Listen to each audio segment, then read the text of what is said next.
तो आज सीखेंगे हम प्रोबेबिलिटी डिस्ट्रीब्यूशन में क्यूमुलेटिव, है ना, CDF cumulative distribution function, cumulative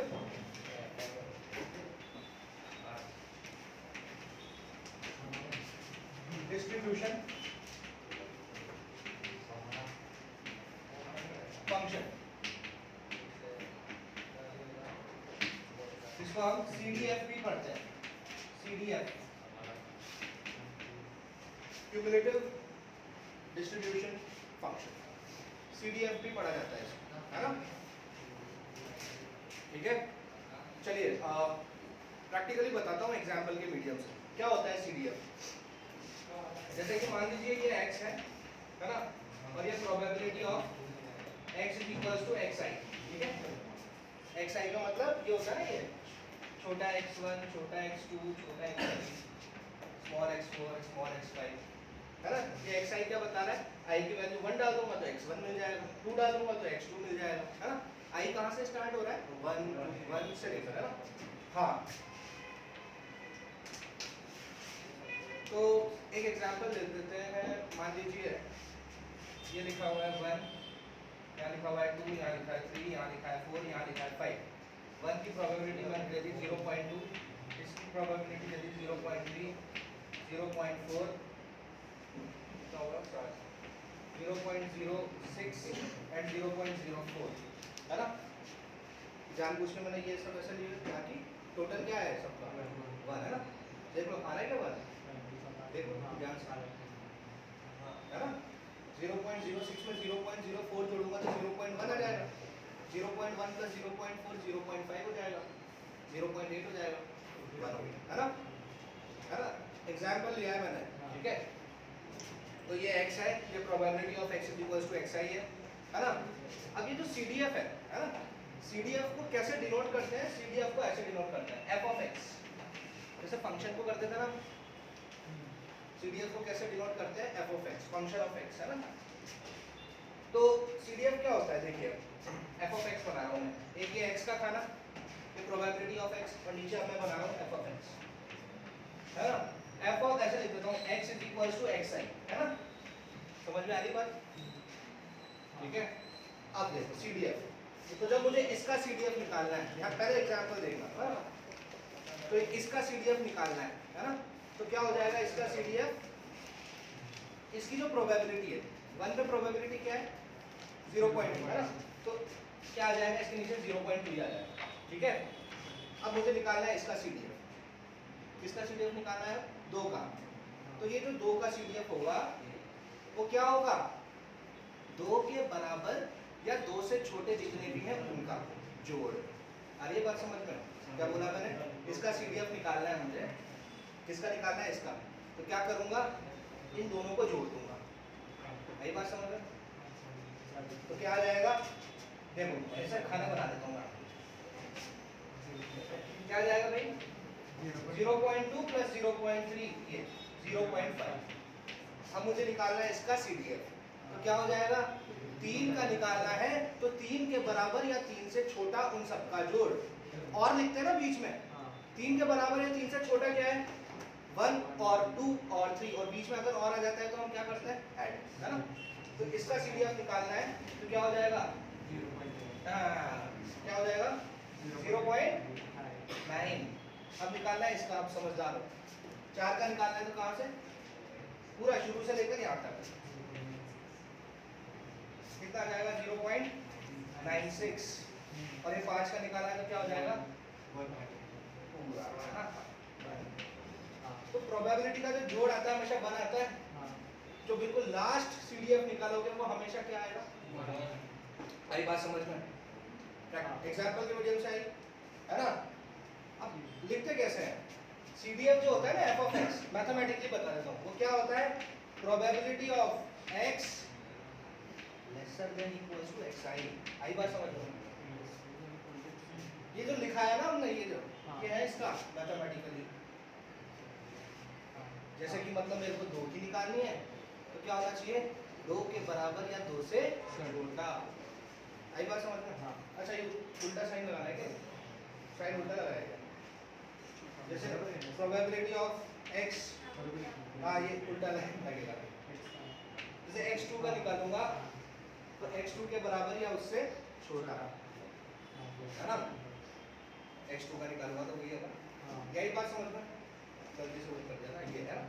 तो f of x क्या होगा इस तरीके से, आ रहा है समझ में, एग्जाम्पल आया समझ में, ठीक है। चलिए आप लिखते हैं इसकी स्टेटमेंट, देखो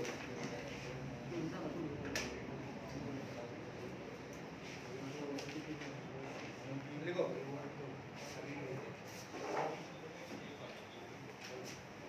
let capital X be a discrete random variable, capital X be a discrete random variable,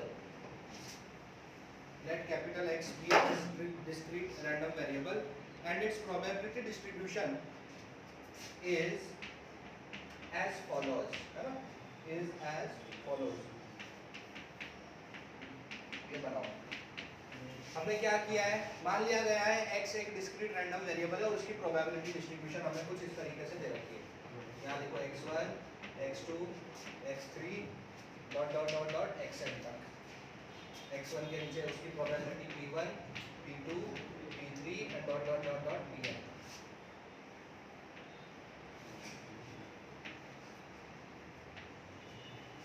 ऐसे देखो,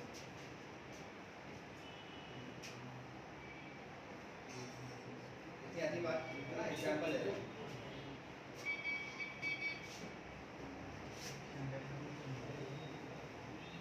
ना, इतनी आई बात समझ में। अच्छा अब बताओ मेरे को, ये टोटल जो है, टोटल ये 1 है,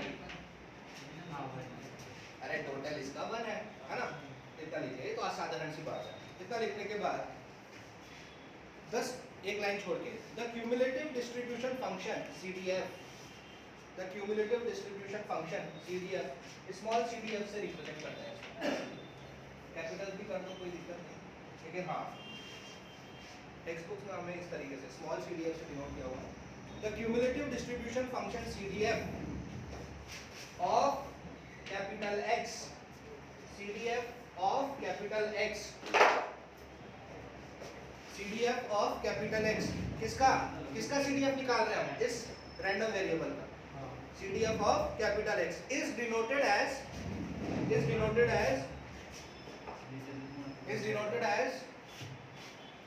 f of x, f of small x, f of small x, है ना। और क्या समझा हमने इसमें कि f of small x is equals to probability of x lesser than equals to xi। बात आई समझ में, probability of x जिसकी हम इसकी बात कर रहे हैं, लेसर देन इक्वल्स टू क्या होनी चाहिए x। बताओ अगर मैं इसकी प्रोबेबिलिटी निकालना चाहता हूँ x1 की, तो x1 की प्रोबेबिलिटी क्या होगी, x1 के बराबर या उससे छोटा, कोई है ही नहीं तो यानी सिर्फ x1 ही आएगा, है ना। x2 की प्रोबेबिलिटी क्या होगी, x2 के बराबर या उससे छोटा, कौन कौन है, ये और ये दोनों, तो उन दोनों की प्रोबेबिलिटी का जोड़ आ जाएगा, समझ में आई।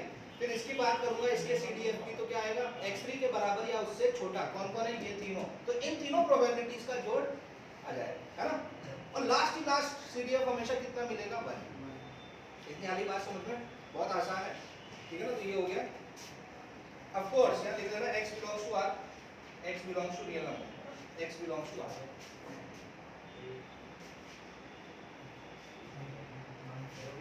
बात आई समझ में, अच्छा।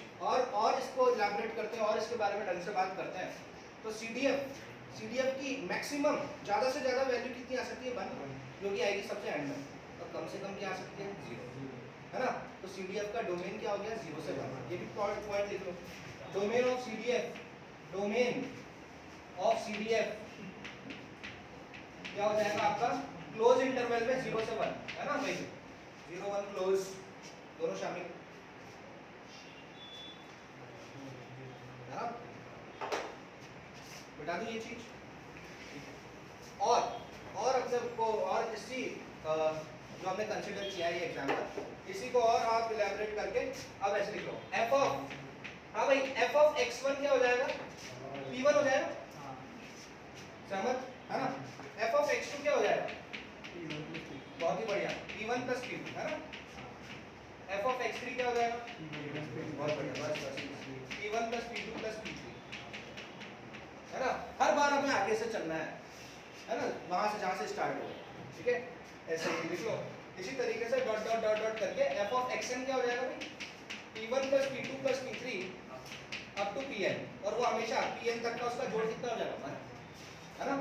देखो अरे ये होगा ना सारी प्रोबेबिलिटीज का जोड़ 1 से लेकर n तक, जहां तक बात कर रहे हो फाइनाइट, क्या हो जाएगा? 1 हो जाएगा। देखो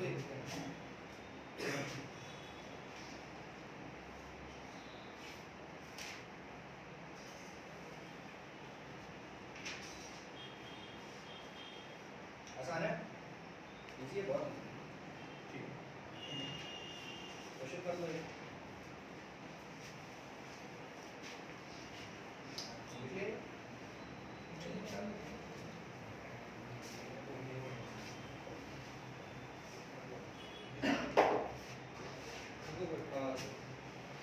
क्वेश्चन चलो मैं लिख रही हूँ। यहाँ x दे रखा है, यहाँ प्रोबेबिलिटी ऑफ x दे रखा है, ये है 0 1 2 3 4 5 6, ये है k 3k 5k 7k 9k 11k 13k, है ना?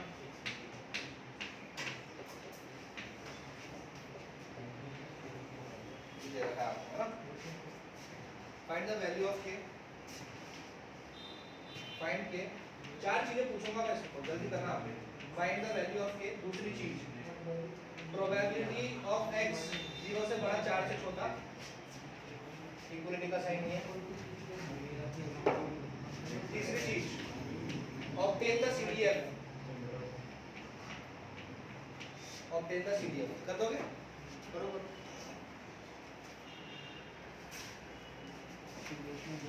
ऑब्टेन CDF, अरे भाई पढ़ ले एक तो ढंग से यार, अच्छे से समझ ले, बहुत आसान है ये, सबसे आसान चैप्टर।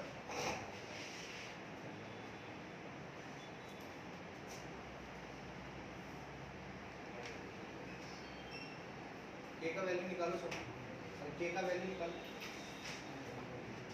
जोड़ इन सबको जोड़ जोड़ अभी फटाफट।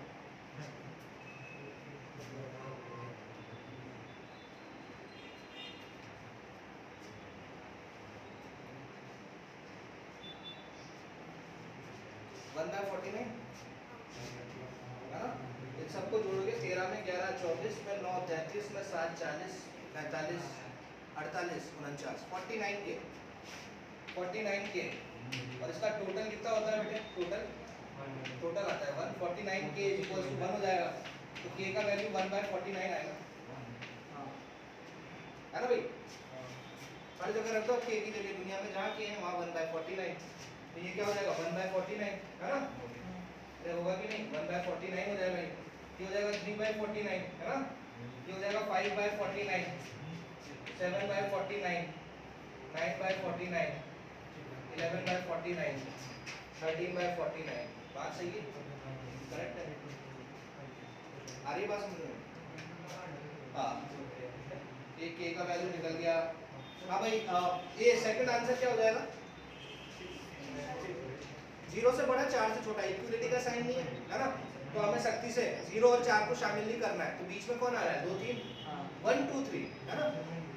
0 से बड़ा कौन है? 1 2 3, है ना? और 4 से छोटा 0 से बड़ा और 4 से छोटा 1 2 3, तीनों को जोड़ देंगे कितना आ जाएगा?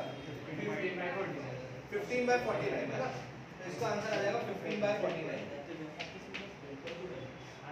15/49, है ना? ऑब्टेन द CDF, निकालो CDF निकालो।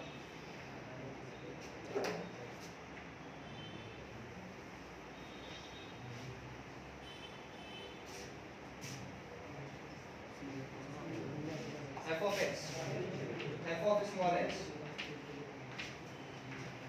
हाँ निकालो भाई।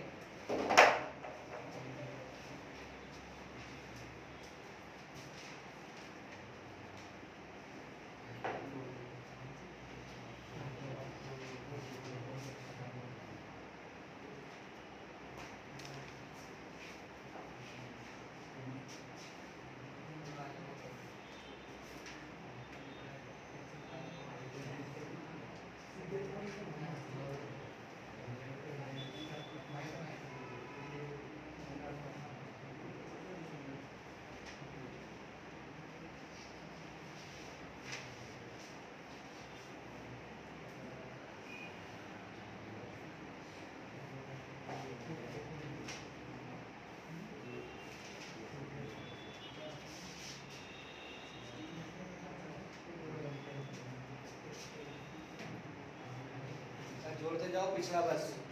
इसका हो गया 1/49, 4/49, 8/49, 8 में 7 जोड़ा 15/49, 15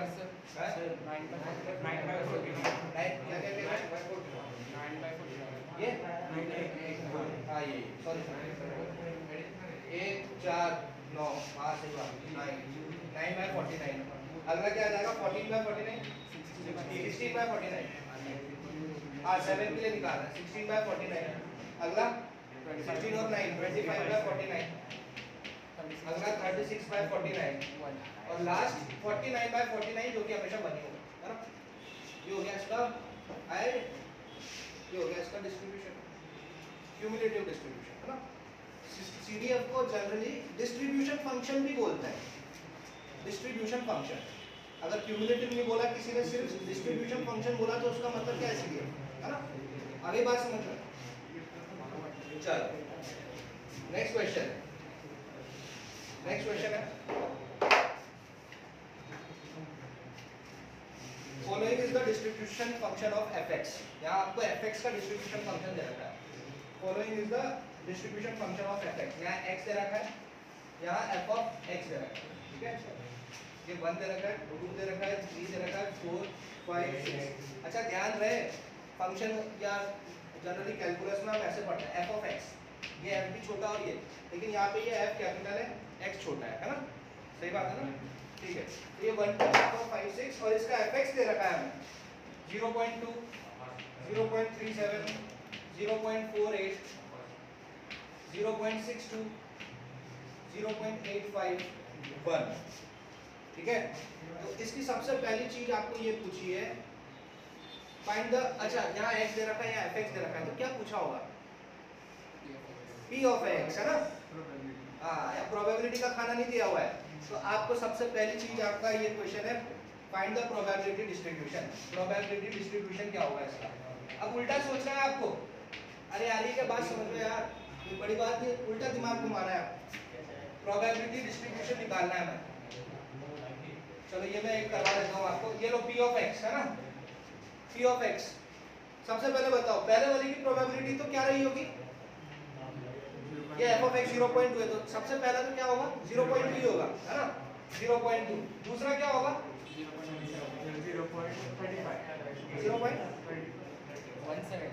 0.17 है ना। इसको इससे घटाओ, उल्टा सोचो उल्टा, इसको इससे घटाऊंगा तो क्या आएगा 0.17। अब उल्टा सोचो, देखो 0.2 की fx वही होता है, फिर इसका इसके लिए जब मेरे को निकालना होगा तो मैं इन दोनों को जोड़ूंगा ना, इन दोनों को जोड़ूंगा तब ये मिलेगा ना। अरे ये बात समझ, उल्टा सोचना है ना।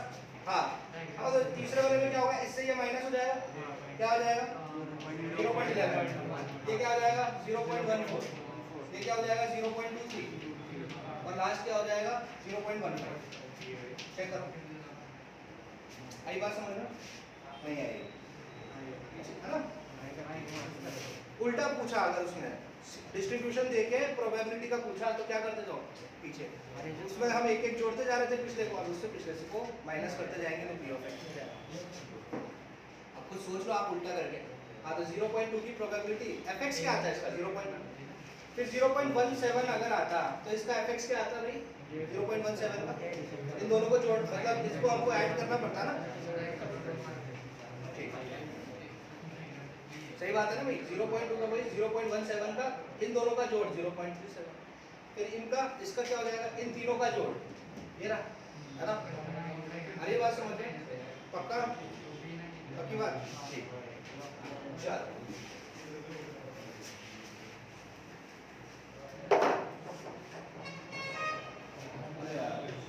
इसी क्वेश्चन में और भी बहुत सारी चीजें हमें करनी थी। चलो मैं वापस लिख देता हूँ, ये x है, ये f of x है, 1 2 3 4 5 6 है, ये 0.2 आया, 0.37 0.48 0.62 0.85 और 1। इसका p of x हमने निकाला जो कि आया 0.2 0.17 0.11 0.14 0.23 एंड 0.15, यही है ना, है ना। हाँ प्रोबेबिलिटी डिस्ट्रीब्यूशन हमने निकाल दिया।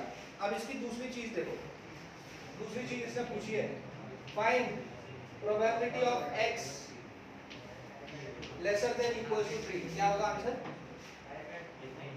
Probability of x lesser than equal to 3, 3 के बराबर या उससे छोटा। इन तीनों का जोड़ आ जाएगा, कितना आ जाएगा? 0.45, हाँ 4, हाँ 28 और 2, तो रहेगा 0.2 प्लस 0.17 प्लस 0.14, है ना? दैट इज इक्वल टू कितना? 0. कितना है? 41, हाँ 0.48, ठीक है। अब देखना दूसरा, वो काफी इंटरेस्टिंग है। ऐसा आ गया है, ये देखो तीसरी चीज पूछिए, probability of x lesser than equals to 5 slash x greater than 3। हाँ, इसका मतलब समझो आप, है ना? इसका मतलब समझाऊंगा आपको। याद है 11th में कंडीशनल प्रोबेबिलिटी पढ़ी थी हमारी? अगर कोई बात नहीं पता है तो ये जो है ना, ये साइन हमें वो बताता था, probability of this when this has already occurred, ऐसा याद है? Conditional probability. अगर नहीं पता है कोई बात नहीं, कोई दिक्कत वाली बात नहीं है, कोई प्रॉब्लम नहीं है, आप बस यहाँ देखते जाइएगा ना। इसका मतलब क्या होता है, या इसको ऐसे सॉल्व कैसे करते हैं ये बता रहा हूँ। ये तो स्लैश है, स्ट्रेट लाइन आपको अगर ऐसी दिख गई सवाल में, है ना, तो इसको सॉल्व कैसे करेंगे? तो देखो पहले आप ये देखो, ये जो चीज है इसका मतलब क्या है? Probability of x lesser than equals to 5, है ना? 5 के बराबर या 5 से छोटा, है ना? 5 के बराबर या 5 से छोटा कौन कौन आ जाएगा इधर?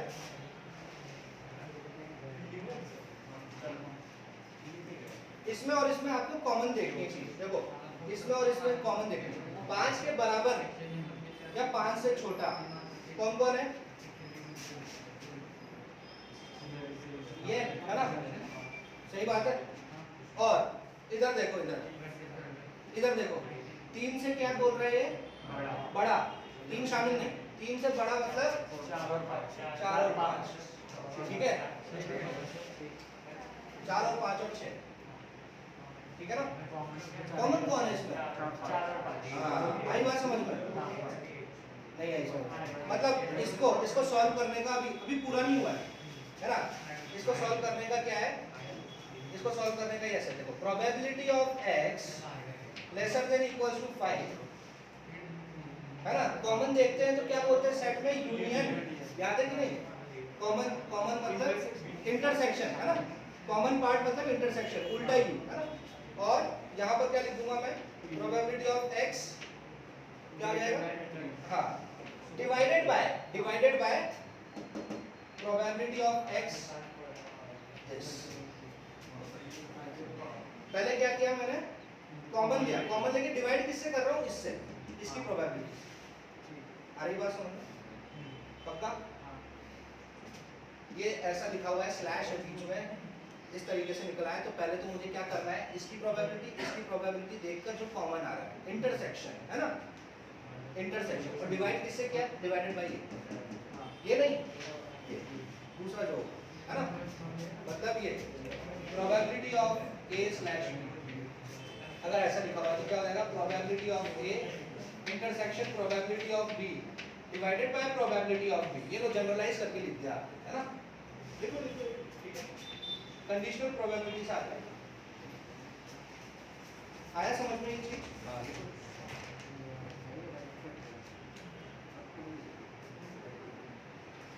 ठीक है। ओके,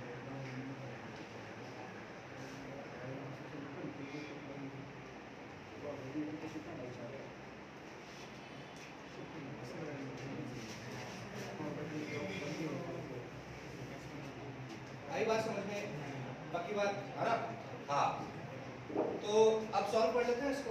हाँ, तो बेटे ये क्या हो जाएगा? 5 के बराबर या उससे छोटा, मैंने अभी बताया 1 2 3 4 5, और 3 से बड़ा 4 5 6। कॉमन कौन आ गया? 4 और 5। 4 और 5 की प्रोबेबिलिटी क्या है? 4 की प्रोबेबिलिटी है 0.14, 5 की प्रोबेबिलिटी है 0.23, तो आंसर क्या हो जाएगा देखो ये 0.14 प्लस 0.23 डिवाइडेड बाय क्या,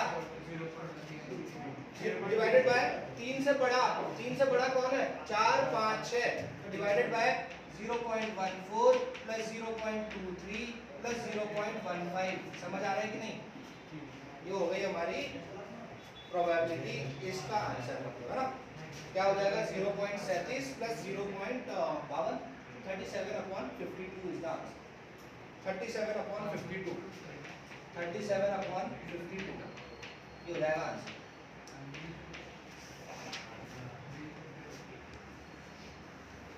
आ रहा है समझ में, ये कॉन्सेप्ट आ गया है स्लैश वाला, पक्की बात, चलो एक क्वेश्चन बनाओ कुछ।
हाँ देखो next, the probability distribution of a random variable x is given as and the probability of x is equal to x is element दे रखा -1.5 -0.5 0.5 1.5 2.5। हाँ बेटा देखो ये x जो रैंडम वेरिएबल की जो वैल्यूज होती है ना वो तो रियल होती है, कुछ भी ले सकता है वो, या प्रोबेबिलिटी के खाने में कभी ऐसी चीज नहीं आएगी, कैसी नेगेटिव जैसी या 1 से बड़ी जैसी, तो फेल हो जाएगी है ना, ये तो ले सकता है x, तो कैसी भी वैल्यूज ले सकता है ना, random variable can take any. हाँ और ये प्रोबेबिलिटी का खाना दे रखा है आपको 0.05 0.2 0.15 0.25 0.35। पहला सवाल कंस्ट्रक्ट द CDF, दूसरा प्रोबेबिलिटी ऑफ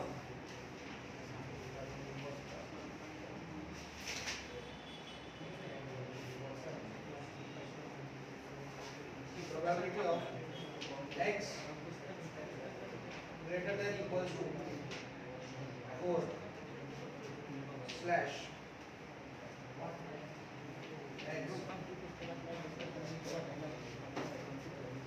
निकालोगे, निकालो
जल्दी से कर देना। ये है probability of x greater than equals to 0.5 slash x less than 1.5.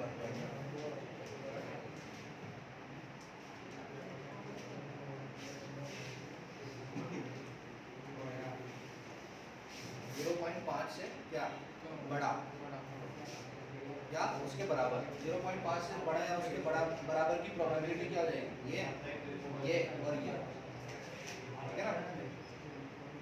और उसका इंटरसेक्शन 1.5 से कितना छोटा, 1.5 से छोटा कौन कौन है, 1.5 से छोटा ये तीनों है ना। कॉमन क्या है, सिर्फ एक, कौन आया कॉमन, 0.15, सिर्फ 0.15 ही कॉमन है।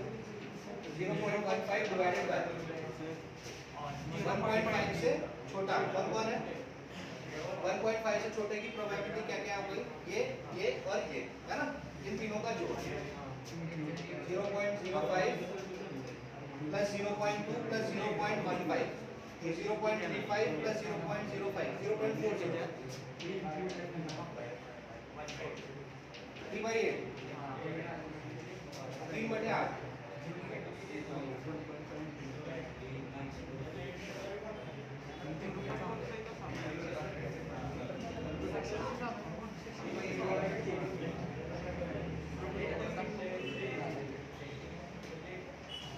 आया, समझ में आ गया। Thank you. 5 मिनट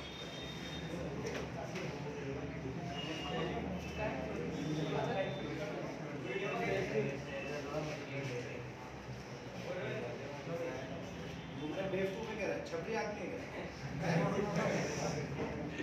दिमाग नहीं है तेरे में।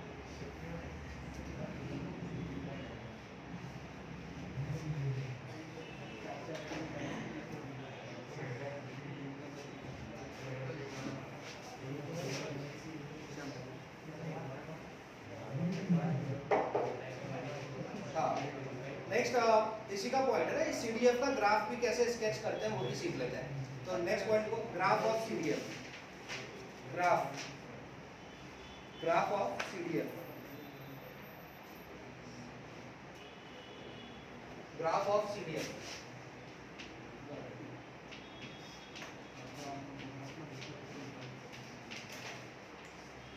ग्राफ ऑफ सीडीएफ आपको ग्रेटेस्ट इंटीजर फंक्शन का ग्राफ याद है, सीडी की तरह होता था, सीडी की तरह, ग्रेटेस्ट जीआईएफ ऐसा होता था, है ना। यहाँ पे क्लोज, यहाँ पे ओपन, यहाँ पे क्लोज, और ये तो पढ़ा भी है ना, 0 से ले ऐसे, 0 शामिल 1 पे ओपन, फिर 1 शामिल 2 पे ओपन, है ना ऐसे, फिर 2 शामिल 3 पे ओपन, इस तरीके से बनता है ना। याद है ना जीआईएफ, सीडी की तरह स्टेप अप भी बोलते थे इसको, है ना। तो बिल्कुल सीडीएफ का ग्राफ भी क्या रिप्रेजेंट करेगा, एक स्टेप अप फंक्शन है ना। हाँ स्टेप अप लिखो, ये सबसे पहला,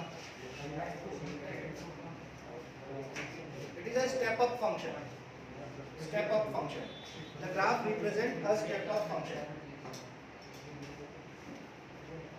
it is a step up function.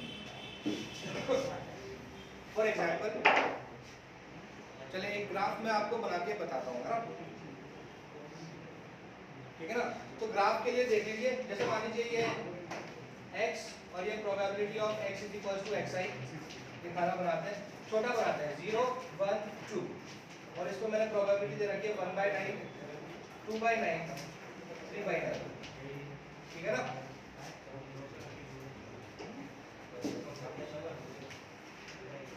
समझ में, हाँ।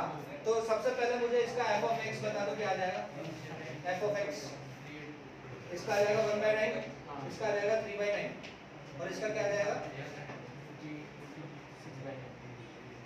ये 2/3 है, सॉरी 2/9 है, ये 2/3 है, हाँ सही कर लो, है ना। 2/3 ले लो या 6/9 ले लो, 9 के फॉर्म में लेना तो 6/9 ले लो, ठीक है। 6/9 का मतलब क्या है, 2/3, इन सबको जोड़ दूंगा तो क्या आएगा, 1 ही आएगा, 9/9, है ना। 9/9 का मतलब 1 ही होता है ना यार, ठीक है। ये x, ये प्रोबेबिलिटी का खाना, ये f ऑफ x का खाना, ठीक है। अब इसका ग्राफ बनाते हैं, हाँ तो लिखो पहले for drawing the graph of CDF,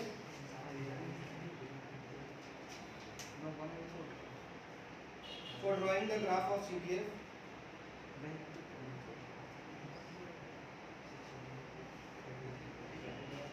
let us take the values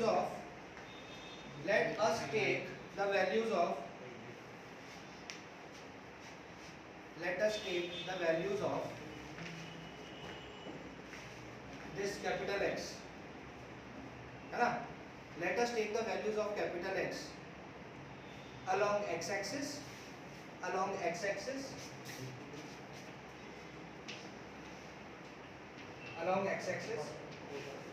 and value of fx, ये वाली वैल्यू CDF वाली वैल्यूज along y-axis, है ना? Value of CDF along y-axis, समझ में आ रहा है? ये xi लिख देता हूँ मैं इसको, xi, है ना? ठीक है, xi। हाँ तो क्या बोला इसने कि ग्राफ बनाने के लिए चलिए हम क्या करते हैं, इस x की वैल्यूज कैसे लेते हैं, कहाँ रखते हैं, कार्टेशियन प्लेन याद है ना, ये x एक्सिस होता है, y एक्सिस होता है। तो ग्राफ बनाने के लिए x की जो वैल्यूज है, ये रैंडम वेरिएबल की जो वैल्यू है वो यहाँ पर रखेंगे, और ये वाला जो पार्ट होगा y एक्सिस वाला वो क्या होगा हमारा आउटपुट यानी fx का, ठीक है, ओके। अब देखो इसका ग्राफ बनाते हैं हम, तो इसका ग्राफ बनाने के लिए ये देखो ये 0 है ना, ये 0 है। मैं मेन वैल्यूज रख रहा हूँ जो मेरी जरूरत की है। जरूरत की कौन कौन सी वैल्यू है मेरी, 0 है, 1 है, 2 है, समझ में आ रहा है? ये x एक्सिस पे मैंने कौन सी वैल्यूज ली, let us take the values of x on x axis. Output क्या क्या मिल रहा है, आउटपुट क्या क्या मिल रहा है, कहाँ से कहाँ तक मिल रहा है, जो भी मिलेगा 0 से 1 के बीच में मिल रहा है ना? देख लो अब ज़्यादा से ज़्यादा कहाँ तक फिट किएगा, ये 9/9 1 है ना? तो ये मैं 1 का बना देता हूँ यहाँ पर, है ना? ठीक है, थोड़ा पास करा देते हैं, ये 1 हो गया, ये 1 है ना? और इसके अंदर मैं बहुत छोटे छोटे खाने बना देता हूँ, 0 से लेकर 1 तक क्या क्या आ रहा है, 1/9, 3/9, 9/9, एक ऐसी भी होगी बीच में कि 2/9 भी आ रहा होगा, 4/9 भी आ रहा होगा, 5.5/9 भी आ रहा होगा, जो भी आएगा वो 0 से 1 के बीच में आएगा ना। तो मैं इसको ऐसे 9/9 के फॉर्म में 0 यहाँ दे दिया, 1/9, 2/9, 3/9, 4/9 आ रही है बस करने की नहीं, जैसे 9/9 तक कितना आया समझ में, पक्की बात। अब मेन वैल्यू लिख देता हूँ वापस,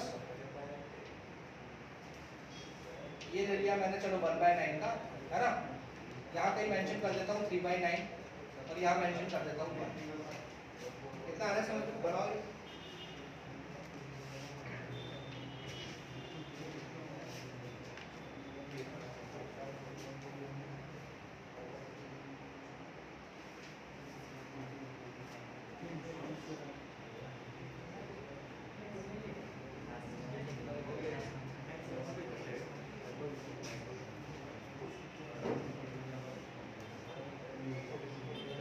हाँ तो क्या हो गया इसमें, हाँ तो क्या हो गया हमारा 1/9 वैल्यू मिल रही है, ये f ऑफ xi है ना, है ना? तो इसकी वैल्यू हमें क्या मिलती है 1/9, है ना? इसकी वैल्यू हमें क्या मिलती है 1/9, कहाँ से कहाँ तक के बीच में, 0 से 1 के बीच में।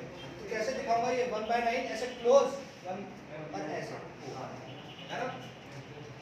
आई समझ में, पक्की बात, ऐसे।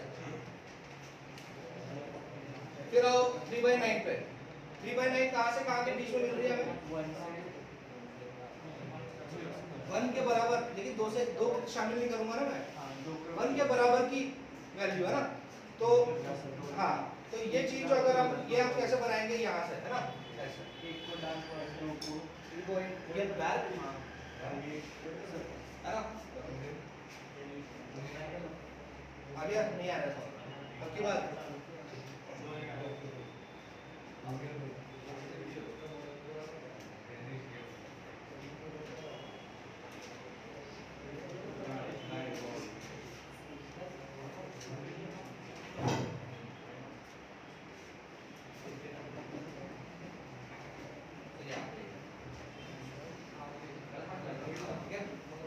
यहाँ पर ये क्लोज करके यहाँ पे ओपन, यहाँ पे ऐसा तीर बना दो बस, चलता रहेगा, है ना? नहीं आया समझ में? आया ग्राफ समझ में? बिल्कुल स्टेप ऑफ फंक्शन की तरह, ठीक है। तो यहाँ पर ये जो y एक्सिस वाले प्लॉट पे, y एक्सिस वाले लाइन पे आपको क्या करना है, CDF, और इस पे x एक्सिस के पॉइंट, x एक्सिस मतलब रैंडम वेरिएबल की वैल्यू, ठीक है। ग्राफ के वक्त इसका कोई काम नहीं आ रहा है, इसका प्रोबेबिलिटी, ग्राफ किसका बना रहे हैं हम, x वर्सेस CDF, ठीक है। आई बात समझ में? क्या रिप्रेजेंट करेगा, स्टेप ऑफ फंक्शन। चलिए बाकी नेक्स्ट करते हैं।